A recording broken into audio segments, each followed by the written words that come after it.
శనివారం రోజున వెంకన్నకు ఇష్టమైన నైవేద్యాన్ని పెట్టి చూడండి.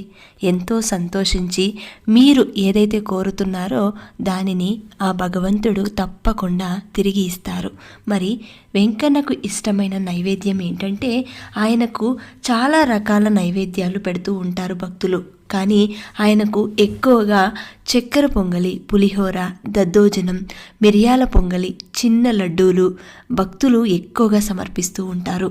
ఇంకా వారి శక్తి కొలది వడ, దోశ, జిలేబీ, పెద్ద లడ్డూలు, మురుకులు, పెద్ద పెద్ద వడలు ఇలాంటివి వారి శక్తి కొలది పెడుతూ ఉంటారు. కానీ భగవంతునికి ఎప్పుడూ కూడా భక్తితో, శ్రద్ధతో, నమ్మకంతో మీరు చేస్తున్న ఏ చిన్న పనైనా సరే ఆ భగవంతుడు స్వీకరిస్తారు. ఆఖరికి ఇన్ని నైవేద్యాలు పెట్టాలా అంటే తప్పనిసరి అయితే కాదు, చిన్న గ్లాస్లో పచ్చి పాలు పెట్టినా సరే స్వీకరిస్తారు.